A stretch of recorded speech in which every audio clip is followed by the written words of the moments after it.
Whenever you're ready, go ahead and introduce yourself. Okay. Hi, my name is Jamie Licata. I'm from District 21, Brooklyn, New York.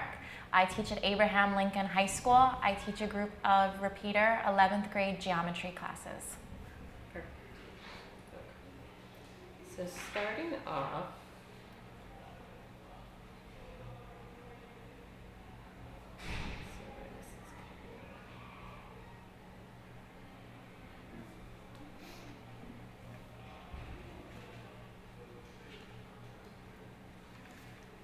can I see your questions? I don't know why mine just cut off.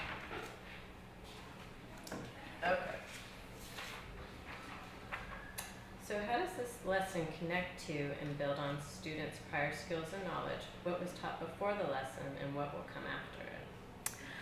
So my students, we just finished a circle unit, and I actually just tested them on all circle relationships. And as I was going through their exams, I did stumble upon a few misconceptions that dealt with central and inscribed angles. I did notice many of the kids were mixing up their relationships, specifically with intercepted arcs and the angles opposite them. So what I decided to do, rather than jumping right into the next unit, I wanted to just, as a follow-up, revisit that misconception that most of them were having. And I felt the best way to do this was through an error analysis activity, where the students were spotting an error that was presented to them that really focused around this central versus inscribed angle idea and the intercepted arc. They had to really dig deep and reflect on what they knew the theorems, what they knew to be true about the theorems themselves, and really focus in on how can I fix this error, why can I fix this mistake, and really using their language and their literacy skills that we've been developing in the class to work together and attack these problems. Good. Is the text used in this lesson part of a sequence of text designed to build skills and knowledge? Yeah, so right now we are going alongside not only the Common Core standards, but we still are incorporating the Regents geometry standards as well, because the students will be preparing for technically that June Regents, which is next month. And one of the standards that they need to focus on is this idea of central and inscribed angles and their intercepted arcs. So like I said, as far as them making these mistakes on their exams, I needed to make sure, rather than moving forward, that we would revisit this. Talk about the standards targeted in the lesson. What did you do to make the lesson reflect the full intent of that standard? So in order to really zero in on the new Common Core standards, a lot of what we've been focusing on are our literacy skills and incorporating written language into our problem-solving skills that we already have there. So the focus in this lesson, of course, was not only to find these common misconceptions and correct them, but also to verbalize with each other in a group and put all of this down in writing. So connecting, bringing these Common Core standards in and really focusing on taking the math and transforming it into a written language was really the skill that these students have been working on all year. And it was great to see that they were able to piece all of this together and work on a written piece that flowed from start to finish. Which of the core action indicators do you think this lesson best exemplifies? I'm sorry, say that one again. Which of the core action indicators do you think this lesson best exemplifies? You're looking at the IPGs. Yeah, I know, I'm thinking. Do you know them off the top of your head? No, not off the top of my head. Do we have one? I don't know. Maybe we can skip that one. Okay. Okay. So discuss how this lesson illustrates the shifts required by the CCSS. As you can see, the kids, as soon as they're presented with a writing task, it's extremely challenging for them, especially, being in the upper academy where they are right now.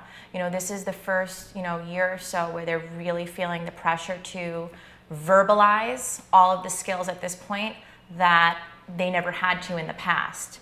So for them, in conversation, it's easy for them to say, oh, this person did this wrong, or yeah, I spotted that he mixed this up. But for them to piece everything together and create, a wording that flows and that makes sense is extremely, extremely challenging for these students. So incorporating on a daily basis, all of these literacy skills and incorporating them as components into our daily lesson is something that we work on every day. How did you teach the content of the lesson prior to the CCSS? What is the same and what is different? So when the students were first introduced to the idea of essential and inscribed angles, we actually used the interactive protractor that's found in the Promethean tools. And we actually would line up the protractor and we measured it with the angles that were shown. So the kids really saw that the measure of the intercepted arc, if it was a central angle, was the same exact measurement. And the measure of the inscribed angle was then half of that arc. So the kids really built up just that concrete understanding of just that, whatever those relationships are. So today, again, yes, they were, in step 3, setting up the correct calculation. But again, the focus today was written and verbal skills. How did you support all students in working with grade level text? For example, how do you provide scaffolding for students below grade level so they can read grade level text? So each group received a differentiated problem set. So, throughout the course of the activity today, depending on whether or not they were my low, medium, or my high group, their difficulty of the problem was then scaffolded as myself and my co-teacher walked around. So my students that were in my lower end, the bottom of the class, they received a very straightforward error analysis question that really just they had to decide whether or not it was the central or the inscribed angle. There wasn't any remaining arc measures that they needed to find. It really zeroed in on if they could conceptualize the mistake that they saw. Myself and Mr. Nicholas, we focused as we were walking around, just very straightforward questions with those lower end groups as to what are we looking for, what do we see. For the groups that were my higher groups, we know that they can recognize what the mistake as far as central or inscribed. If our question sets to them were more along the lines of how did that now impact the remaining part of the problem we were solving for. So we use different questioning techniques depending on which group we circled around the room to. How did you create opportunities for students who are advanced to engage more deeply?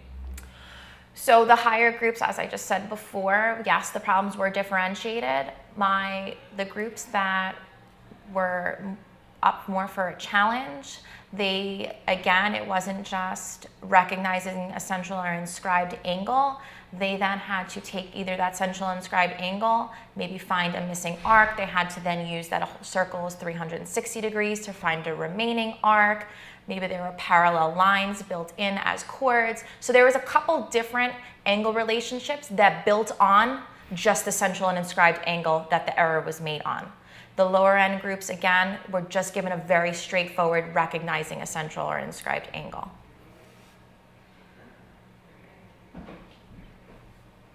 How do you know that students were able to successfully respond to the text-dependent questions and tasks with precision? As I was walking around, and I know Mr. Nicholas, my co-teacher as well, just through dialogue with the students and just using the questioning prompts that I had prepared for them, they were quick. If I said to them, okay, what are we looking for? What was the mistake made? They were very quick on answering to me, or as I noticed to Mr. Nicholas as well, that the person mistook the angle for a central angle when it should have been an inscribed angle. So again, it was great to see that they were quick to pick up on the mistake, and it was great that they were able to verbalize it as well. So for them, then their major task was then putting it into words and using each other as a resource. Which behaviors from core action 3 did the students best exemplify in this lesson? I don't know what core action 3 is. Okay. Okay. Let's go back to these questions if we can. Okay, so let's go to reflecting on the lesson. What worked particularly well, and what might you do differently? I love that in the beginning, they were, when we were doing the exchange of papers, I love that, they pull back on asking me to check their work, and they rely more on each other now for peer evaluation and peer feedback as to whether or not what their answer to the question was correct or incorrect.